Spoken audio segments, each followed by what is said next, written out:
नमस्कार, आप देख रहे हैं न्यूज भारत 24 और मैं हूं आपके साथ अजय झा। हाजिर हूं अब तक की 10 बड़ी खबरों के साथ। भारत का सर्वोच्च न्यायालय का जिला न्यायपालिका का 6 सत्रों वाला 2 दिवसीय राष्ट्रीय सम्मेलन आज से शुरू हो गया। इसके उद्घाटन समारोह में प्रधानमंत्री नरेंद्र मोदी शामिल हुए। इस मौके पर उन्होंने टिकट और सिक्के का अनावरण किया। महिलाओं के खिलाफ अपराध और बच्चों की सुरक्षा पर भी उन्होंने प्रतिक्रिया दी। प्रधानमंत्री ने कहा कि महिलाओं के खिलाफ अत्याचार के मामलों में जितनी तेजी से न्याय मिलेगा, उतनी जल्दी आधी आबादी को सुरक्षा का भरोसा मिलेगा। साथियों, मैं देश और समाज के एक और ज्वलंत विषय को आपके समक्ष उठाना चाहता हूं। आज महिलाओं के खिलाफ अत्याचार, बच्चों की सुरक्षा समाज की एक गंभीर चिंता है। देश में महिलाओं की सुरक्षा के लिए कई कठोर कानून बने हैं। 2019 में सरकार ने फास्ट ट्रैक स्पेशल कोर्ट की स्थापना की योजना बनाई थी। इसके तहत अहम गवाहों के लिए डिपोजिशन सेंटर्स का प्रावधान है। इसमें भी डिस्ट्रिक्ट मॉनिटरिंग कमेटीज की भूमिका महत्वपूर्ण हो सकती है।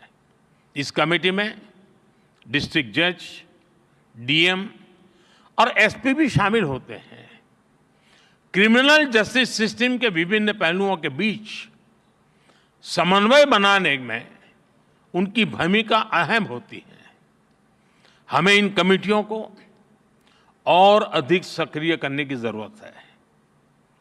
महिला अत्याचार से जुड़े मामलों में जितनी तेजी से फैसले आएंगे, आधी आबादी को सुरक्षा का उतना ही बड़ा भरोसा मिलेगा।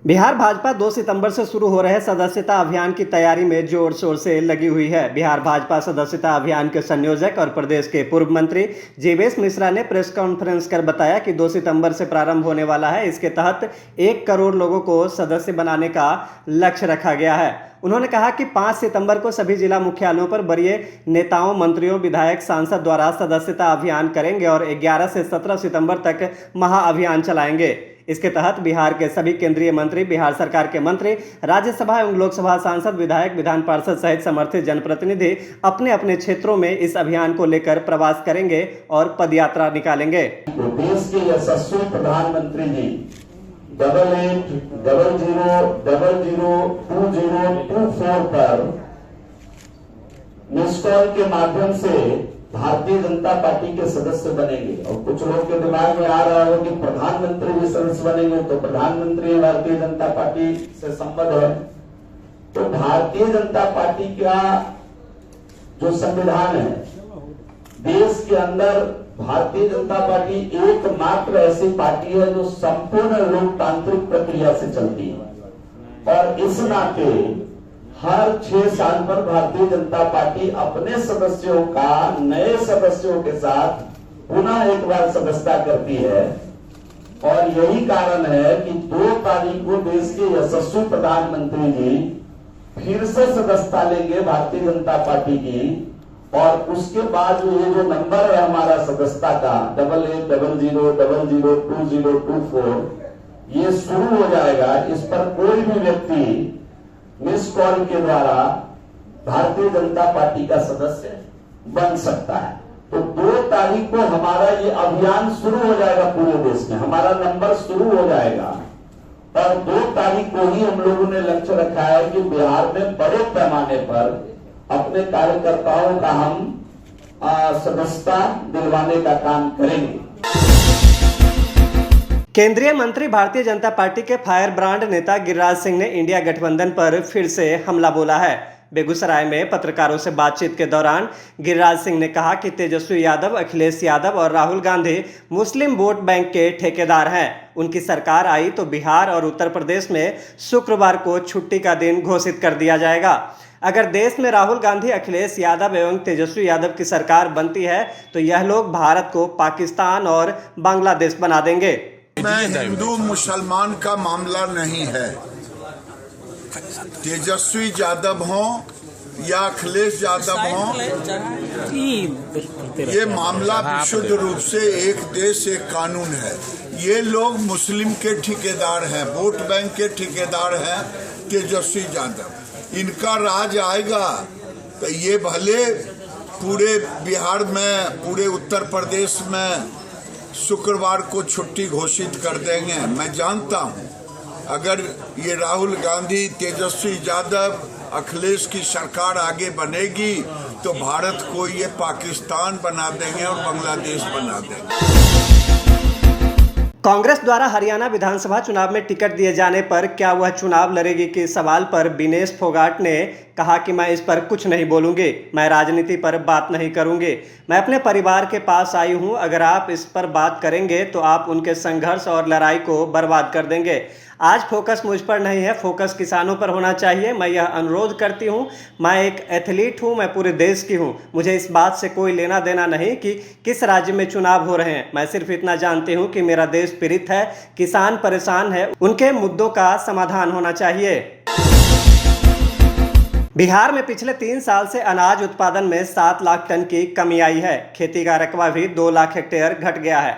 चावल, गेहूं, दाल और मक्का के उत्पादन में उतार चढ़ाव देखने को मिला है। हालांकि चावल के उत्पादन में वृद्धि हुई है और गेहूं में भी मामूली सुधार दिख रहा है, लेकिन यह पिछले साल की तुलना में कम है। तिलहन का उत्पादन घटा है, हालांकि उपज बढ़ी है। कुल मिलाकर वर्ष 2023-24 में खाद्यान्न उत्पादन में पिछले वर्ष की तुलना में लगभग 10 लाख मैट्रिक टन की वृद्धि हुई है। केंद्रीय मंत्री चिराग पासवान की लोकसभा सदस्यता को चुनौती देने वाले पटना के राकेश सिंह भारतीय जनता पार्टी में नहीं हैं। बिहार प्रदेश भाजपा ने 2 टूक साफ कर दिया है। इसको लेकर भाजपा प्रवक्ता दानिश इकबाल की ओर से लेटर जारी किया गया। इसमें स्पष्ट कहा गया है कि कुछ मीडिया रिपोर्ट्स के मुताबिक खुद को भारतीय जनता पार्टी का नेता बताने वाले राकेश कुमार सिंह हमारे गठबंधन के राष्ट्रीय अध्यक्ष के बारे में भ्रामक खबरें और प्रचार फैलाकर सस्ती लोकप्रियता हासिल करने की कोशिश कर रहे हैं। उन्होंने कहा, भारतीय जनता पार्टी इन दावों का खंडन करती है कि राकेश कुमार सिंह न तो भारतीय जनता पार्टी के सदस्य हैं और न ही पार्टी से जुड़े हैं। भूमिहारों को लेकर आपत्तिजनक बयान देने वाले सीएम नीतीश के मंत्री अशोक चौधरी पर नेता प्रतिपक्ष तेजस्वी यादव ने करारा प्रहार किया। तेजस्वी ने कहा कि जदयू का चरित्र ही ऐसा रहा है। जदयू के नेता ऐसे बयानों से जातीय उन्माद फैलाते हैं। लोकतंत्र में अगर कोई वोट नहीं दिया तो आप उसका तिरस्कार नहीं कर सकते। उन्होंने कहा कि अशोक चौधरी को भूमिहारों से वोट लेने की बात करते हैं, जबकि जरूरत है कि अशोक चौधरी इस पर चर्चा करें कि भूमिहार जाति के कितने लोग बेरोजगार हैं, कैसे उनका आर्थिक उत्थान होगा।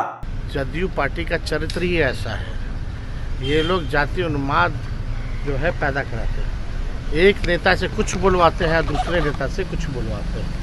इन लोगों का चाल चरित्र है। हम लोग सकारात्मक लोग हैं, ये लोग नकारात्मक लोग हैं। नकारात्मक बात करते हैं। लोकतंत्र में भाई कोई वोट दिया तो आप उसका तिरस्कार कीजिएगा, नहीं दिया तो उल्टा सीधा बोलिएगा। लोकतंत्र में सबका अधिकार है, जिसको वोट देना वो देता है। लेकिन चर्चा इस पे होनी चाहिए ना, सकारात्मक चर्चा होनी चाहिए। क्यों नहीं ये लोग अशोक चौधरी और ये बिहार सरकार के जितने मंत्री हैं ये चर्चा करते कि भाई भूमिहार समाज के कितने लोग बेरोजगार हैं, उनको नौकरी कैसे दी जाए। पिछड़े समाज के हों, दलित समाज के हों या अल्पसंख्यक हों, इन लोगों में बेरोजगारी कितनी है, इस पे ना चर्चा होनी चाहिए कि उनकी आर्थिक स्थिति कैसी है, उनकी आर्थिक स्थिति को कैसे। बिहार के नए डीजीपी आलोक राज ने बिहार पुलिस की कमान संभालते ही राज्य की कानून व्यवस्था में सुधार लाने और पुलिस को और अधिक प्रभावी बनाने की दिशा में अपने संकल्प को दोहराया। उनका कहना है कि वे हमेशा जनता के हित में काम करेंगे और बिहार को एक सुरक्षित और अपराध मुक्त राज्य बनाने में हर संभव प्रयास करेंगे। नए डीजीपी ने पुलिसकर्मियों को 6 मूल मंत्र के साथ काम करने की अपील की और कहा कि पुलिस की कार्रवाई से अपराधियों में खौफ होना चाहिए। उन्होंने जोर देकर कहा कि कोई भी पुरुष या महिला शिकायत लेकर आए तो हमें उनकी बात सुननी चाहिए। बिहार की जनता की, समाज की, हम उसको पूरा नहीं कर पाएंगे और इसके बाद सभी कार्रवाई के उपरांत जो अंतिम स है वह है स्पीडी ट्रायल, क्योंकि हमारा यह उद्देश्य होना चाहिए कि अनुसंधान करके हम समय से कांडों में आरोप पत्र समर्पित करें और उसके पश्चात स्पीडी ट्रायल के माध्यम से अपराधियों को सज़ा दिलाएं। तो हमारा फोकस एरिया होगा प्रिवेंटिव पुलिसिंग, अर्थात निरोधात्मक पुलिसिंग की कार्रवाई।